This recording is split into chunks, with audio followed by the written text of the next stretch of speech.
বন্ধুরা, আমার নাম নিশা। আমি লাহোর শহরে থাকি। আমার বয়স এখন মাত্র 2 বছর। কিন্তু আমার আমানত তখন থেকেই লাফালাফি আর ছটফট করতে শুরু করেছিল। তাই আমি ঠিক করলাম এটাকে আমার ভাইয়ের হাতেই তুলে দেব। তাই প্রথমবার যখন আমি আমার আমানত কাউকে দিয়েছিলাম, তখন খুব ব্যথা পেয়েছিলাম। আসলে জাহির ভাইজা আমার সত্যিকারের ভাই নন। তিনি আমার চাচার ছেলে, তবে রক্তের সম্পর্কে তিনি আমার ভাইয়ের মতোই। আমার উচ্চতা 5 ফুট আর ভাইয়ার উচ্চতা 5 ফুটের মতো। তিনি আমার থেকে 2 বছরের ছোট। আমরা শহরে থাকতাম, আর আমার চাচারা তাদের পরিবার নিয়ে গ্রামে থাকতেন। এবার নবীন ভাইজা এক ক্লাস পাস করেছেন, তাই ছুটি কাটাতে তিনি আমাদের শহরে এসেছিলেন। ভাইজা যখন আমাদের বাড়িতে এলেন, আমার আম্মি আব্বুও খুব খুশি হয়েছিলেন। আমার কোনো ভাই নেই বলে আব্বু জাহির ভাইজাকে নিজের ছেলের মতোই মনে করতেন। জাহির ভাইজা ছোট থেকেই দেখতে খুব সুন্দর, আর তার শরীরও বেশ ফিট। যেদিন তিনি আমাদের বাড়িতে এসেছিলেন, আমি জিন্স আর টপ পরেছিলাম। ফিটিংটা এতটাই ছিল যে ভাইজা আমাকে দেখে হা করে তাকিয়েছিলেন। সেদিন আমরা সবাই মিলে অনেক গল্প করলাম। আমি বাড়িতে বিরিয়ানি বানিয়েছিলেন। সবাই জাহির ভাইজাকে নিয়ে খুব উচ্ছ্বসিত ছিল। রাতে ভাইজা আমি আব্বুর সঙ্গেই ঘুমিয়ে পড়লেন। আমি ভেবেছিলাম হয়তো তিনি আমার ঘরে ঘুমোবেন, কিন্তু আম্মি আব্বু তাকে নিজেদের কাছে শুয়ে নিলেন। সকালে ভাইজা একটু দেরিতেই উঠলেন। ততক্ষণে আব্বু ব্যাংকে চলে গেছেন আর আম্মি আমাদের জন্য রান্না করছিলেন। আমি ভাইয়ার ঘরে চা নিয়ে গেলাম। সকালে আমি স্নান করে মেকআপ করে ফিটিংয়ের সালোয়ার স্যুট পরে তৈরি হয়ে গিয়েছিলাম। আমাকে দেখে ভাইয়া খুশি হয়ে গেলেন। হেসে বললেন, দিদি, আজ তুমি তো খুব সুন্দর লাগছো। কার জন্য এত সেজেছ? আমি হেসে বললাম, পাগল, আর কার জন্য? বাড়িতে তো তুমি এসেছ।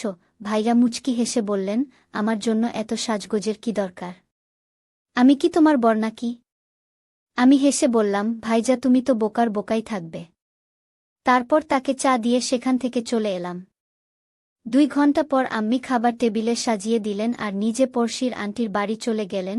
কিছুক্ষণ পর ভাইজাও স্নান করে খেতে এলেন। আমি ডাইনিং টেবিলে তার জন্য অপেক্ষা করছিলাম। ইচ্ছে করেই চিনি নিনি যাতে ভাইয়ার নজর আমার দিকে আসে। ভাইয়া প্রথমে আমার দিকে তাকালেন। আমি তাকে চোখ টিপে দিলাম। ভাইজা হেসে বললেন, দিদি, এভাবে মারো না, লেগে যাবে। এরপর আমরা দুজনেই হেসে উঠলাম। ভাইয়া খাচ্ছিলেন আর আমি তাকে দেখছিলাম। আমি জিজ্ঞেস করলাম, ভাইজা দুধ খাবে? ভাইজা চারদিকে তাকিয়ে বললেন, খেতে পারি, কিন্তু এখানে কোথায় আছে? আমি মুচকি হেসে বললাম, আমি তো সেই দুধের কথা বলছি না। ভাইজা আমাকে একটু ধমকের সুরে বললেন, দিদি, তুমি তো একদম বেয়ারা হয়ে গেছো। কেউ কি নিজের ভাইদের সঙ্গে এমন কথা বলে? আমি হেসে বললাম, ভাইজান, তুমি তো জানো আমাদের মাছি তার চাচাতো ভাইদের সঙ্গে বিয়ে করেছিলেন, আর তোমার মামাও তো তার চাচির সঙ্গে বিয়ে করেছেন। তারপর আমি ভাইজাকে অনুরোধ করতে লাগলাম, প্লিজ ভাইজা, মানো না, না এত কষ্ট দিচ্ছ কেন? আমরা তো কাউকে মারছি না যে পাপ হবে।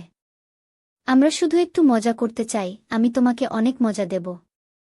তুমি শুধু একবার হ্যাঁ বলো। সেদিন আমি ভাইজাকে অনেক বোঝালাম, কিন্তু তিনি রাজি হলেন না। খাওয়ার পর আমরা ঘুমিয়ে পড়লাম। দুপুরের পর আমিও ফিরে এলেন। সন্ধ্যায় আমরা 3 জন, আমি, নবীন ভাইয়া আর আমি, শহরে ঘুরতে বেরোলাম। সেন্ট্রাল পার্কে গেলাম, হোটেলে খেতে গেলাম। সন্ধ্যায় আব্বু বাইরে থেকে খেয়ে ফিরলেন। সবাই ক্লান্ত ছিল বলে তাড়াতাড়ি ঘুমিয়ে পড়ল। আজ আমি আব্বুর কাছে জেদ করে ভাইজাকে আমার ঘরে শুতে দিলাম। রাতে আমরা প্রায় 12টা পর্যন্ত গল্প করলাম। আমি ভাইজাকে জিজ্ঞেস করলাম, ভাইজা, তোমার কোনো সেটিং আছে কিনা? থাকলেও আমাকে বল। ভাইজা বললেন, না দিদি, এমন কিছু নেই। তুমি বোঝার চেষ্টা করছো না। আসলে আমিও তোমাকে যতটা পছন্দ করি, তুমিও আমাকে ততটাই পছন্দ করো। কিন্তু দিদি, আব্বু আমাকে ছেলের মতো মনে করেন। আমি যদি তোমার সঙ্গে এসব করি, তাহলে তিনি খুব খারাপ ভাববেন। আমি বললাম, আরে ভাইজা, আমরা কি আব্বুকে বলবো নাকি? আমরা তো শুধু একটু মজা করতে চাই। ভাইয়া বললেন, না দিদি, এটা তাহলে তাদের সঙ্গে প্রতারণা হবে। আমি তিরঝির চোখে তাকিয়ে বললাম, ঠিক আছে, তুমি যদি মজা করতে না চাও তাহলে থাক। তখন ভাইজা বললেন, না দিদি, তুমি বুড়া মানলে? আমারও তো দুধ খেতে ইচ্ছে করে। আমি বললাম, তাহলে খেয়ে নাও, এত ভয় পাচ্ছ কেন? সেই রাত থেকে ভাইজা আমার সঙ্গে অনেক খোলামেলা হয়ে গেলেন। আমরা দুজনে মিলে অনেক দুষ্টুমি আর মজার কথা বললাম। হাসতে খেলতে ঘুমোতে যাচ্ছিলাম। হঠাৎ আম্মির ঘর থেকে কিছু আওয়াজ ভেসে এলো।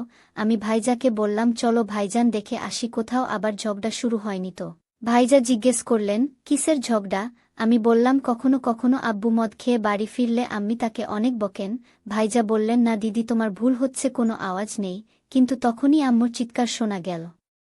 ভাইজা বললেন, হ্যাঁ, আওয়াজ তো আসছে, চলো দেখে আসি কোথাও আমাদের সাহায্যের দরকার হয় কিনা। আমি আম্মুর চিৎকার শুনে বুঝে গিয়েছিলাম কি চলছে। তবু মজা নিতে ভাইজাকে নিয়ে গেলাম। আম্মির ঘরে পৌঁছে দেখলাম দরজা বন্ধ। জানালা দিয়ে উকি দিলাম কিন্তু অন্ধকারে কিছু দেখা গেল না। তবে আম্মির গলা শোনা যাচ্ছিল, আস্তে করো। তারপর আবার চিৎকার। আমরা বুঝে গেলাম কি হচ্ছে। হঠাৎ আব্বু লাইট জ্বালিয়ে দিলেন। ভেতরের দৃশ্য দেখে আমাদের শ্বাস আটকে গেল। ভাইজা সেখান থেকে চলে যেতে চাইলেন, কিন্তু আমি তার হাত ধরে আটকে দিলাম।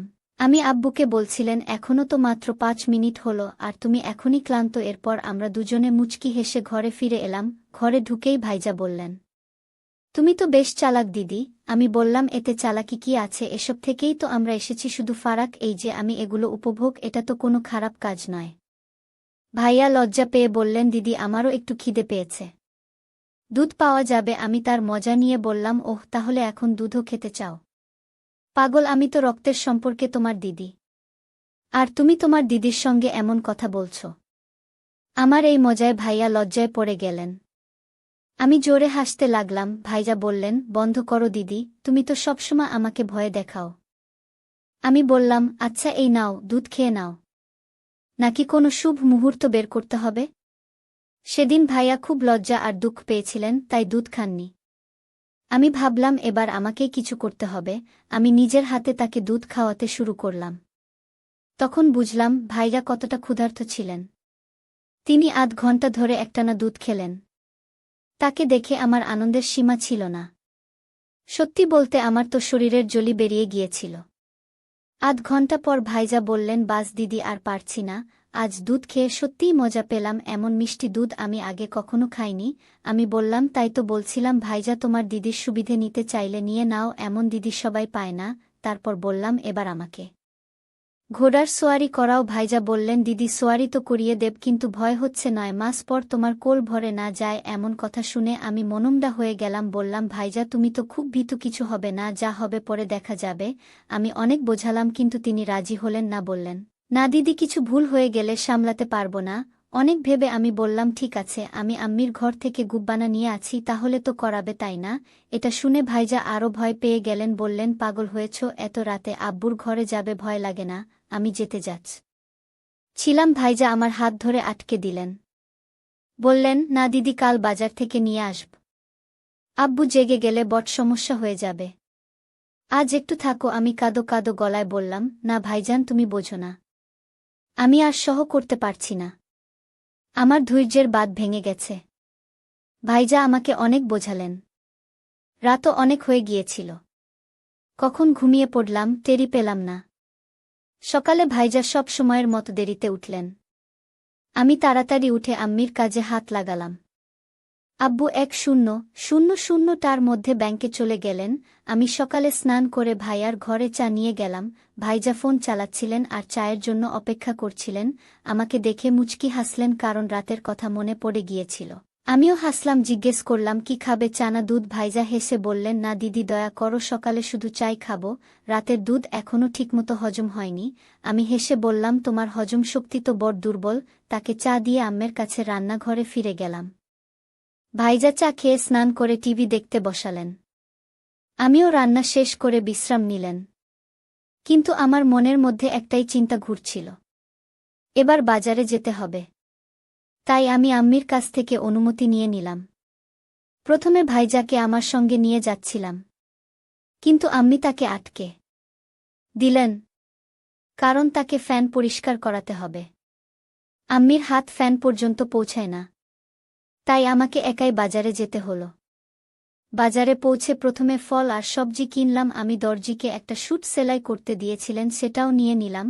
তারপর সোজা মেডিকেল স্টোরে চলে গেলাম। দোকানে ঢোকার আগে দোপাট্টা দিয়ে মুখ ঢেকে নিলাম, যাতে কোনো ঝামেলা না হয়। ভেতরে ঢুকেই আমি চকলেটের গন্ধলা গুব্বারা চাইলাম, কারণ আমি চকলেটের গন্ধ খুব পছন্দ করি। মেডিকেলের ভাইজা প্রথমে আমার দিকে তাকালেন, তারপর কিছু না বলে গুব্বরটা দিয়ে দিলেন।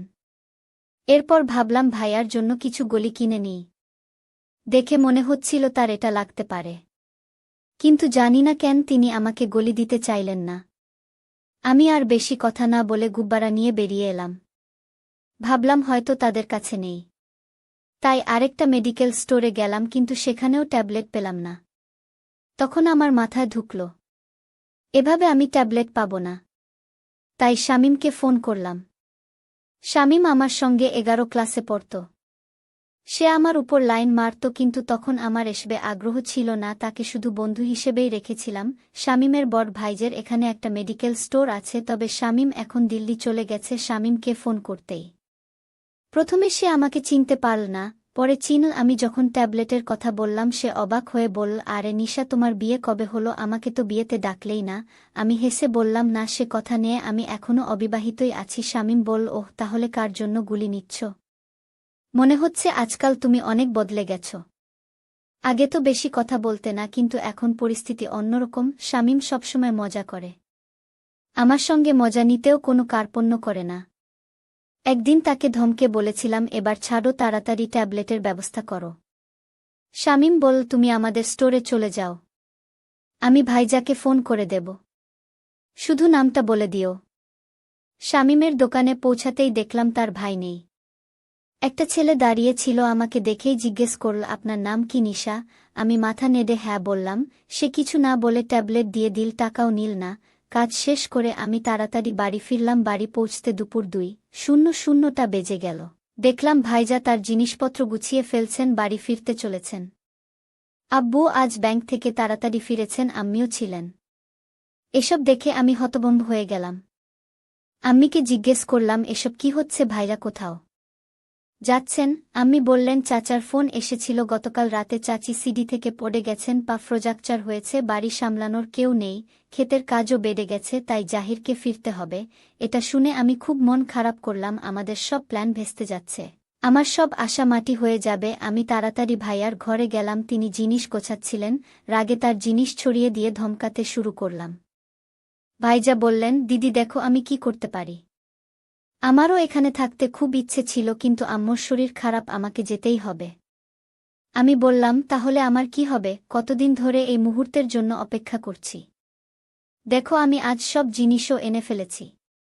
আচ্ছা তুমি আজ থেকে যাও, কাল চলে যেও। তখন চাচার আবার ফোন এলো। তিনি বললেন, যদি পারিস তোর নিশা দিদিকেও সঙ্গে নিয়ে আয়। আমি তোর আব্বুর সঙ্গে কথা বলে নেব। নিশার যদি পড়াশোনা না চলে তাহলে 4-5 দিন বাড়ির কাজে আমাদের সাহায্য করতে পারবে, তাই একবার নিশার সঙ্গে জিজ্ঞেস করে দেখ। ফোনটা স্পিকারে ছিল। চাচার মুখে এমন কথা শুনে আমার খুশি ঠিক ছিল না। আমি তৎক্ষণাৎ বাইরে এসে আব্বুকে বললাম, তিনি আমাকে বারণ করলেন না। তারপর আমি ভাইয়ার সঙ্গে গ্রামে যাওয়ার জন্য তৈরি হলাম। আব্বু আমাদের রেল স্টেশনে পৌঁছে দিয়ে এলেন। পুরো রাস্তায় ভাইজা জিনিসপত্র নিয়ে খেলতে লাগলেন। ট্রেনেও দুধ খাওয়ার জেদ করতে শুরু করলেন, কিন্তু যাত্রী অনেক ছিল। গ্রামে পৌঁছাতে পৌঁছতে অন্ধকার ঘনিয়ে এসেছিল। চাচা আর চাচি দুজনেই দরজায় বসে আমাদের অপেক্ষায় ছিলেন। আমাদের দেখে তারা খুব খুশি হলেন। চাচা আগে থেকেই খাবার বানিয়ে রেখেছিলেন। আমরা গিয়েই প্রথমে খেয়ে নিলাম, তারপর স্নান করে একটু গল্প করলাম। ক্লান্তির জন্য তাড়াতাড়ি ঘুমিয়ে পড়লাম। চাচা আর ভাইজা বাইরে শুলেন, আমি চাচির কাছে শুয়ে পড়লাম। সকাল হতেই আমি সবার জন্য চা বানালাম। চাচির পায়ে একটু মালিশও করে দিলাম। ভাইজা আজও সবসময়ের মতো দেরিতে উঠলেন, ততক্ষণে চাচা খেতে চলে গেছেন। আমি রান্নাঘরে খাবার বানাতে লাগলাম, সবজি কাটছিলাম। তখন ভাইজাও চা নাস্তা করে আমাকে সাহায্য করতে এলেন। গরমে আমার সারা শরীর ঘামে ভিজে গিয়েছিল। আমাকে ঘামে ভেজা দেখে ভাইজা বললেন, কেমন আছো দিদি? মনে হচ্ছে তোমার গরমটা আজ বেরোচ্ছে। আমি একটু নাকামি করে বললাম, তোমার থেকে তো কিছু হয় না। ভাইজা বললেন, দিদি আজ শুধু তৈরি থাকো, সন্ধ্যায় আমরা খেতে যাব, তারপর দেখো আমি কি করি, তোমাকে কাঁদিয়ে না ছাড়লে আমার নাম বদলে দিও। আমি হেসে বললাম, এবার বন্ধ করো ভাইজা, এত ফেলো না। কিন্তু ভেতরে ভেতরে আমি খুশি হচ্ছিলাম। এখন শুধু সন্ধ্যার অপেক্ষা করতে লাগলাম। আমি তাড়াতাড়ি খাবার বানিয়ে চাচিকে খাইয়ে দিলাম, ভাইয়ার জন্য টেবিলে খাবার সাজিয়ে দিলাম। আমরা একসঙ্গে খেলাম। দুপুরের মধ্যে চাচাও ক্ষেত থেকে ফিরলেন। তিনি স্নান করার সময় আমি তাকে খাবার দিলাম। এরপর আমি স্নান করে তৈরি হতে লাগলাম। লাল রঙের স্যুট পরলাম, একটু মেকআপ করলাম, পারফিউমও লাগালাম। আজ চুল খোপা করে বাঁধলাম যাতে নষ্ট না হয়। দুপুরে আমরা সবাই ঘুমিয়ে পড়লাম। বিকেল 5টা নাগাদ আবহাওয়া ঠান্ডা হয়ে গেল। আমি চা বানালাম, সবাই চা খেল। তখন চাচা খেতে যাওয়ার জন্য তৈরি হলেন, কারণ আখের ফসল পেকে গেছে, খেতে যেন কোনো বুনো জন্তু না ঢুকে তাই পাহারা দিতে হয়। কিন্তু আজ ভাইজা আগেই চাচাকে বলে দিয়েছিলেন, আব্বু আজ আমি আর দিদি খেতে যাব, এই সুযোগে দিদিকে একটু ঘুরিয়েও আনব। 2-3 দিন ধরে সে বাড়িতেই আছে। চাচা রাজি হয়ে গেলেন। ভাইজা বাইক বের করলেন, আমরা দুজনে ক্ষেতের দিকে রওনা দিলাম। আমি আগে থেকেই গুব্বানা নিয়ে নিয়েছিলাম। ভাইজাকে চায়ের সঙ্গে গলিও দিয়ে দিয়েছিলাম। খেতে পৌঁছে ভাইজা আমাকে আখের গাছের মাঝে নিয়ে গেলেন যাতে কেউ দেখতে না পায়। সেখানে তিনি কয়েকটা আখ কেটে জায়গা পরিষ্কার করলেন আর একটা খাটিয়া এনে রাখলেন। সন্ধ্যার আবহাওয়া ছিল, ঠান্ডা হাওয়া বিছিল। আজ প্রথমবার আমার একটু ঘাবড়ে যাওয়ার মতো লাগছিল। তখন ভাইজা বললেন, দিদি তাড়াতাড়ি ঝুঁকে পড়ো। জানি না আজ আমার কি হয়েছে। মনে হচ্ছে আজ ওষুধ না পেলে আমি মরে যাব। এরপর ভাইজা আমাকে ক্ষেতের মধ্যেই আখের রস খাওয়ালেন। আমি খেতে চাইনি, কিন্তু তিনি জোর করে খাইয়ে দিলেন। আধ ঘন্টা ধরে আমি আখের স্বাদ নিলাম। আমার চোখ দিয়ে জল গড়াতে লাগল। তবু মুচকি হাসছিলাম। আমার আর শিথিল না। আমি ভাইজাকে বললাম, বাস ভাইজা, আজকের মতো এটুকুই। আমার পেট ভরে গেছে। ভাইজা থেমে গেলেন। আমরা আধ ঘন্টা সেখানে বিশ্রাম করলাম। সময় অনেক হয়ে গিয়েছিল। অন্ধকারও নেমে এসেছিল। ভাইজা বললেন, চলো দিদি, এবার বাড়ি যাওয়া দরকার। কোথাও আব্বু চিন্তা না করেন। কিন্তু সত্যি বলতে আমি দাঁড়াতেও পারছিলাম না। ভাইজা আমাকে তুলে বাইকে বসিয়ে বাড়ি নিয়ে গেলেন। বাড়ি গিয়ে প্রথমে আমরা স্নান করলাম, তারপর ভাইজাই খাবার বানালেন। আমি শুধু রান্নাঘরে বসেছিলাম। আমার সারা শরীরের গরম আজ বেরিয়ে গিয়েছিল। ভাইজা আমার পুরো মজা নিচ্ছিলেন। বারবার বলছিলেন, কি হলো দিদি? একদিনেই পঞ্চার হয়ে গেলে? সন্ধ্যায় খাওয়ার পর আমি ভাইয়ার কাছে ব্যথার ওষুধ আনালাম। সেটা খেয়ে তবেই ঘুম এলো। পরের 5-6 দিন আমি ভাইজাকে কাছেও ঘেঁষতে দিলাম না। কিন্তু তিনি সবসময় আমাকে খোঁচা দিয়ে যাচ্ছিলেন। চলো দিদি, আখের খেতে যাই।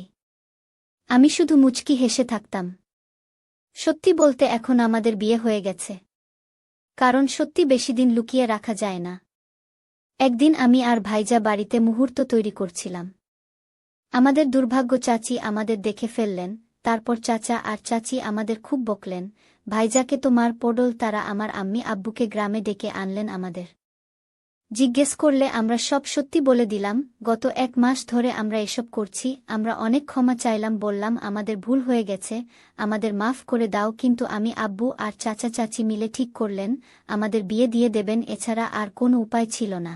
আমাদের বিয়েতে বেশি সমস্যা হয়নি। চাচি খুশি মনেই আমাকে মেনে নিলেন। তো বন্ধুরা, এই ছিল আজকের গল্প। গল্পটা কেমন লাগলো জানাতে ভুলবে না। আরও মজার মজার রোমান্টিক গল্প শুনতে চাইলে ভিডিওটি লাইক, শেয়ার এবং আমার এই সাদিয়া অ্যাক্টিং চ্যানেলটি সাবস্ক্রাইব করতে ভুলবেন না এবং বেল আইকনটি ক্লিক করতে ভুলবেন না। সবাই ভালো থাকুন, সুস্থ থাকুন। ধন্যবাদ।